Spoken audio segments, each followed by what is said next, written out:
సరే నేను గంభీరంగా మౌనంగా చూస్తున్నా. నేను కొడితే వట్టి కొట్టు నాకు అలవాటు లేదు కదా. చూద్దాము.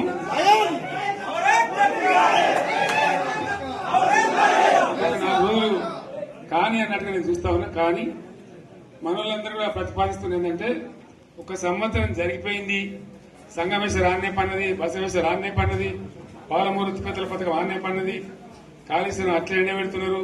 ఇవన్నీ అన్యాయాలని కాబట్టి ఫిబ్రవరి నెలాఖరులో ఒక పెద్ద బహిరంగ సభ పెట్టాలి, మీరు కథ చూడాలి అని జరుగుతూ ఉంది. కాబట్టి మీరు కూడా పెద్ద ఎత్తున దయచేసి ఆ సభకు కదిలి రావాలి. కథ దూరమే ఉండదు. ఆ రకంగా తెలంగాణ శక్తి ఏందో మరొకసారి చూపించి వీళ్ళ మెడలు వంచి ఇప్పుడు సాధించాలి. భవిష్యత్ కోసం కూడా కొట్టాడకు మనం సిద్ధంగా ఉండాలని తెలియజేసుకుంటూ, పరమేశ్వర్ గారికి అంతటి లోకమంతరం ఇది. కోటి రూపాయల భూమి ఇప్పుడు 50 లక్షల కట్టుకోలేదు.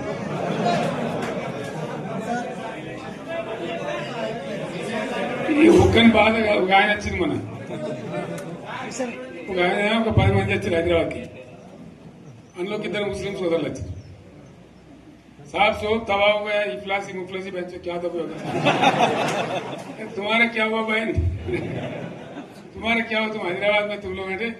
मेरा कारोबार है साहब, मेरा छोटा मोटा कारोबार है, होटल भी है, 70% गिर गया. हर कोई पूछ रहे, हर कोई केसीआर को याद कर रहा है सामान. వాళ్ళు మాట్లాడుతున్నారు. ఎక్కడ ప్రతి ఒక్కరు భూముల ధరలు పోయినాయి, మందు పోయినాయి, మసాలా అన్ని పోయినాయి. ఇంత మంచిగా 4 ఎకరాల రైతు నేను 4 కోట్ల ఆసాగా అనుకుంటుండే. అంత ధీమా ఉంది.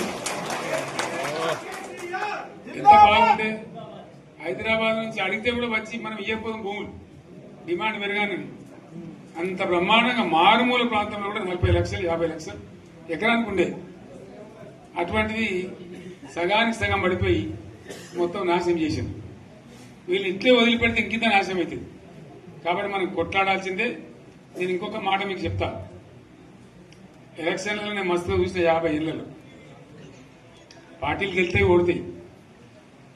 ఇంత మాయలు ఏడాది లోపలనే కాంగ్రెస్ పార్టీ దొరికితే కొడతాం రానంత గొప్పగా.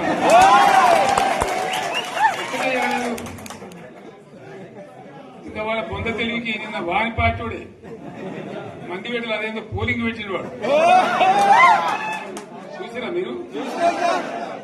ఆ పోలింగ్ పెడితే 70% మనకు వచ్చింది, 30% మనకు. వాడు పెట్టింది, మనం పెట్టింది కాదు. 75 ఇది పరిస్థితి. అదే నేను ఏమంటున్నా అంటే, ఫామ్ హౌస్ అంటే ఏముంటది, వారి ఉంటది, మాకు ఉంటది, అల్లం ఉంటది. కాంగ్రెస్ వాళ్ళు ఎంత మనిషి చేస్తే పారబడి తవ్వచ్చు కూడా లంగత. దీన్ని ఫామ్ హౌస్ అని మనం బదనాం చేసి అంతే కదా.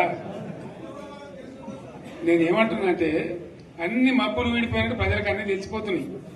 మంచి ఏంది, చెడ్డ ఏంది, ఏం జరిగింది అన్ని ఇంకా ఘోరమైతుందని చెప్తున్నా. వీళ్ళ తెలియదక్కతనానికి ఏమైంది? నిన్న మొన్న రిపోర్ట్ వచ్చింది. Comptroller and auditor general of India అని కాగ్ అంటారు దాన్ని. కాగ్ రిపోర్ట్ వచ్చింది. పోయిన సంవత్సరం మన గవర్నమెంట్ లో వచ్చిన ఆదాయం కంటే 13,000 కోట్ల రూపాయల ఆదాయం తగ్గిపోయింది. ఇంకా మార్చి పోయే వరకల్లా ఇంకో 3-4 కోట్ల అవుతుంది. అంటే 15,000 కోట్ల ఆదాయం పోతుంది. మన గవర్నమెంట్ ఉన్నప్పుడు ప్రతి ఏడాది 15,000 కోట్లు పెంచుకుంటూ పోయినండి, చెప్పేసుకుంటూ పోయింది. ఏడాది 10 నుంచి 15,000 కోట్ల ఆదాయం పెరిగేది మన టైంలో. అంత జాగ్రత్తగా మనం వ్యవహారం చేస్తాం. ఇలా ఉల్టా 15,000 కోట్లు పడిపోయింది. ఇంకా వాడేమిస్తాడుగా, ఇంకా ఇస్తారా? ఇంకో 4-5 నెలలైతే జీతాలే కష్టమైంది. ఉంటుంది అందరికి పెండింగ్ పెట్టి రిటైర్ అయిన దొత్తలు పైసలు మీరు చూస్తారు కదా పేపర్లలో. సో ఆ విధంగా రాష్ట్ర ఆర్థిక పరిస్థితిని కూడా దివాలా తీయించారు. వాళ్ళతోనేం కాదు, 100కు 100% ఇప్పటికే ప్రజల నిర్ణయానికి వచ్చిండ్రు. డెఫినెట్ గా రాబోయే గవర్నమెంట్ మనదే అని అనుమానం కూడా అవసరం లేదు.